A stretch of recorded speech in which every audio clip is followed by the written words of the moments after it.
नमस्कार। शाम के 6 बज गए हैं। आज दिन भर की अपडेट आपके साथ साझा करने के लिए हम शिमला से इस बुलेटिन को लेकर आपके साथ जुड़े हैं और आज बात करेंगे राजनीतिक घटनाओं की। सरकारी क्षेत्र में वैसे भी आज छुट्टी का दिन है और आज जो पॉलिटिकल घटनाएं हिमाचल में हुई हैं उनकी जानकारी देना आपको ज़रूरी है। देखिए, मुख्यमंत्री सुखविंदर सिंह सुक्खू चंडीगढ़ मीटिंग के लिए गए थे, वहाँ से वो हैदराबाद गए हैं और उसके बाद मंदिर दर्शन, तिरुपति बालाजी के दर्शनों के बाद उन्होंने वापस आना है। 1 अप्रैल से संभवतः दौरा शुरू करने वाले हैं पूरे प्रदेश का और उसके बाद जो चुनाव प्रचार की गति है वो बनेगी एक तरह से। और पहले हफ्ते में, अप्रैल के पहले सप्ताह में ही 7 अप्रैल के आसपास कांग्रेस जो है अपने प्रत्याशी घोषित करेगी लोकसभा के लिए भी और 6 विधानसभा के चुनाव जो अभी हो रहे हैं उसके लिए भी। लेकिन आज 2-3 तरह की घटनाएं पूरे प्रदेश में थी। सबसे पहले कंगना रनौत ने टिकट मिलने के बाद मंडी में चुनाव प्रचार की शुरुआत की है। पहले दिन एक धांसू ओपनिंग आप कह सकते हैं। वो किस तरह से, वो हम आपको आगे बताएंगे कि ये शुरुआत कैसे उनके लिए मायने रखती थी और किस तरह से शुरुआत हुई है। दूसरा जो बड़ी अपडेट आज की है कि प्रेम कुमार धूमल जो पूर्व मुख्यमंत्री हैं, उनके घर पर आशीर्वाद लेने राजेंद्र राणा पहुंचे थे, जो अभी कांग्रेस से बीजेपी में आए हैं और उन्हीं के चुनाव क्षेत्र सुजानपुर से अब विधानसभा का चुनाव लड़ रहे हैं। तो ये भी एक बड़ी घटना है क्योंकि राजेंद्र राणा से चुनाव हारने के बाद प्रेम कुमार धूमल मुख्यमंत्री की रेस से बाहर हुए थे।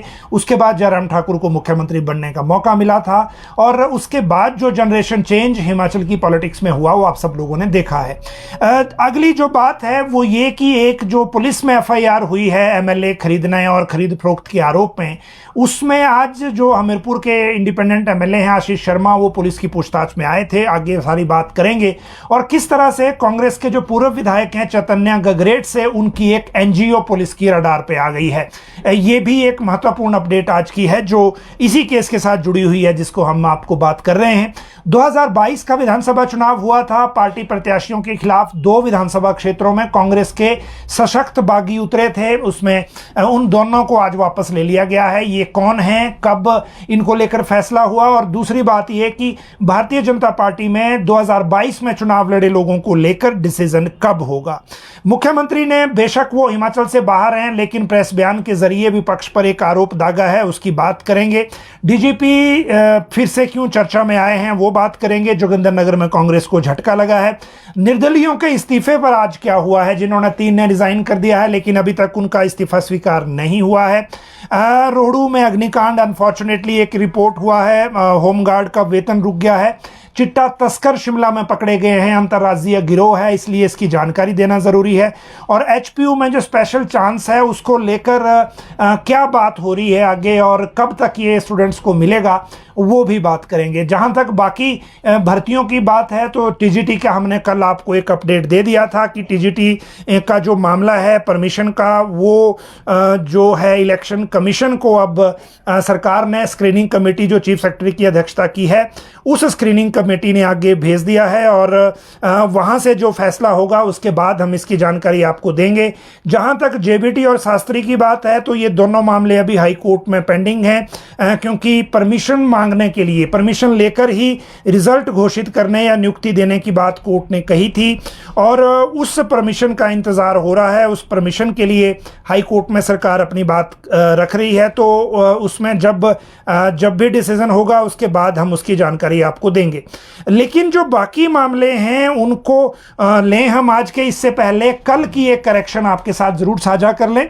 कल दरअसल हिमाचल हाई कोर्ट ने जो विद्युत उपभोक्ता शिकायत निवारण फोरम है, आप ये कह सकते हैं कि जो बिजली से संबंधित शिकायतें देखता है, उससे रिलेटेड जो एक शिकायत निवारण फोरम है, इसके सदस्यों को न्यायिक अकादमी जो है इनकी घंडल में वहां ट्रेनिंग करके फिर दोबारा से सुनवाई के लिए भेजने को कहा था हाई कोर्ट ने और तब तक इनके यहाँ जो मामले पेंडिंग हैं उनको वापस लेने को कहा था। कल जब हमने कहा तो ये विद्युत शब्द मिस हो गया था टेक्निकल एरर की वजह से और ये उपभोक्ता शिकायत निवारण फोरम के बजाय विद्युत उपभोक्ता शिकायत निवारण फोरम है, जिसको लेकर हिमाचल हाई कोर्ट ने यह फैसला दिया था। अगले आज की बातें करने से पहले एचपीयू के स्पेशल चांस की बात कर लेते हैं। देखिए, हिमाचल प्रदेश विश्वविद्यालय अपनी छात्रों को लेकर जो स्पेशल चांस देता है, जिनको एक सर्टन पीरियड में वो डिग्री पूरी नहीं कर पाते या उसके बाद जो फीस बढ़ाकर जो चांस दिया जाता है, उसको लेकर एक मामला चुनाव आयोग को भेजा गया है। 2021-22 बैच के छात्रों को ये स्पेशल चांस मिलना है। अब जो परीक्षा नियंत्रक हैं, इनके प्रोफेसर एस कौशल, इनका कहना है कि चुनाव आयोग को मामला भेजा गया है, परमिशन का इंतजार है। जब ये परमिशन आएगी तो जो graduation BA, BSc, BCom Shastri first year के विद्यार्थियों को ये विशेष मौका जो है वो मिलेगा। इसके लिए अभी जो ऑप्शन है वो इंतजार करने के अलावा कोई दूसरा ऑप्शन फिलहाल नहीं है। जहां तक बात है चिट्टा तस्करों को पकड़ने की, तो ये मामला आया है शिमला में ही, और ये मामला है शिमला के ठियोग का। और इस मामले में ठियोग पुलिस ने गुप्त सूचना के आधार पर यह कार्रवाई की है। 5 लाख का चिट्टा पकड़ा गया है। भिवानी और हिसार के रहने वाले हैं ये 2 आरोपी जो गिरफ्तार किए गए हैं। ठियोग उपमंडल के फागू में पुलिस ने इनकी गिरफ्तारी की है, और ये जो गिरफ्तारी के बाद इनका जो अगला प्रोसेस है उस तरह से एनडीपीएस एक्ट के तहत आगे चल रहा है। लेकिन क्योंकि इस तरह की गिरफ्तारी की सूचना देना इसलिए ज़रूरी है क्योंकि ये नेटवर्क जो है वो काफ़ी तेज़ी से फैलते हैं, और इसीलिए ये खबर भी हमने आपके साथ साझा की। होमगार्ड के वेतन को लेकर भी एक अपडेट आई है। शिकायत रादर आई है। ये जो पुलिस विभाग ने थानों, चौकियों में अन्य जगह होमगार्ड तैनात किए हैं, वो पिछले 2 महीने से इनका वेतन नहीं आया है, और भुगतान ना होने के कारण इनको आर्थिक तंगी का सामना करना पड़ रहा है। दरअसल फाइनेंस डिपार्टमेंट से कुछ परमिशन इसके बारे में पेंडिंग होगी, उसके बाद ये इशू आ रहा है। पहले भी ऐसा हुआ था, फिर इनका पैसा रिलीज हो गया, और अब पिछले 2 महीने से होमगार्ड विभाग के पास 1500 के आसपास जवान हैं, और बाकी जवान जो हैं होमगार्ड के पुलिस विभाग और अन्य विभागों में तैनात किए गए हैं। और इनको जो है वेतन को लेकर जो इशू है वो अब नए सिरे से ये सामने आया है। जहां तक बात रोहडू में अग्निकांड की है, तो ये मामला रोहडू के टिक्कर का है। देखिए, पिछले शाम का है, और इसमें जो है 1 करोड़ से ज़्यादा का नुकसान बताया गया है, और जो 35 से 40 कमरे इसमें राख हो गए हैं। और इसमें जो ये इंसिडेंट है ये टिक्कर के ब्रेस्टू गांव का बताया जा रहा है, जहां पे ये इंसिडेंट था, और टोटल नुकसान 1 करोड़ से ऊपर का है। और जो अग्निशमन विभाग ने मौके पर पहुंचकर आग पर फिर काबू पाया, लेकिन तब तक बहुत सा नुकसान हो चुका है। इसमें कोई जानी नुकसान नहीं है, और बाकी जो फाइनेंशियल तौर पे नुकसान हुआ है उसकी जानकारी हमने आपको दे दी। निर्दलीयों के इस्तीफे को लेकर बात करते हैं। देखिए, कल गवर्नर ने भी कहा था कि निर्दलीय जो विधायक हैं वो उनके पास आए थे। इन्होंने जो रिज़ाइन किया है उसको अभी तक स्वीकार नहीं किया है विधानसभा अध्यक्ष ने, लेकिन आज अपने चुनाव क्षेत्र के दौरे पर थे जयराम ठाकुर, जो नेता प्रतिपक्ष हैं, और उन्होंने वहां पे ये कहा कि कांग्रेस की सरकार को बचाने के लिए स्पीकर जो हैं वो निर्दलीयों के इस्तीफे पर फैसला देने से पहले विदेश चले गए हैं। अब गए हैं या नहीं अभी कंफर्म नहीं हो पाया। उन्होंने जाना हालांकि ज़रूर था, क्योंकि ऐसा दौरा उनका बन रहा था। और दूसरी तरफ जो निर्दलीय विधायक हैं वो ये कह रहे हैं कि जब हमने ही फिजिकली अपीयर होकर मना कर दिया कि हम विधायक नहीं रहना चाहते, तो फिर हमें क्यों हमारा इस्तीफा स्वीकार नहीं किया जा रहा है। जबकि विधानसभा अध्यक्ष ने कांग्रेस के जो विधायक हैं उनके मामले में सेम डे ही सुनवाई करने के बाद सेम डे ही फैसला भी सुना दिया था, और वैकेंसी भी सेम डे ही घोषित कर दी थी। अब ये कह रहे हैं कि जो 2 राज्यों की जो जजमेंट है कोर्ट की, उसके आधार पर ये अब लीगल कोर्स ले रहे हैं, क्योंकि 10 अप्रैल तक का इंतजार ये नहीं करेंगे।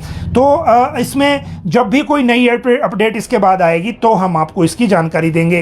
अब बात करते हैं जो जोगिंदरनगर में बीजेपी को नगर परिषद, कांग्रेस को नगर परिषद में झटका लगा है।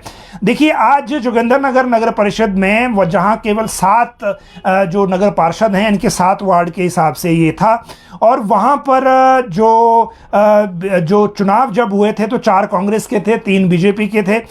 इसीलिए पहले कांग्रेस की एक जो ममता कपूर है वो पहले अध्यक्ष बनी थी, फिर बीच में फिर इनका भी प्रस्ताव आया, उसके बाद इन्होंने मैनेज कर लिया, ये दोबारा बन गई। लेकिन अब जो हैं वो 3 नए जो पार्षद हैं, बीजेपी के जो पार्षद हैं वहाँ कांग्रेस बीजेपी में शामिल होने की सूचना है। जोगिंदरनगर जो नगर परिषद का मामला है, और इसीलिए अब जो आज ये इन्होंने भाजपा ज्वाइन की है एक तरह से, जिसमें जो स्थानीय विधायक थे प्रकाश राणा जी वो भी मौजूद थे, उसके बाद नगर परिषद में आ चुका है। इसके बाद अगली बात करें तो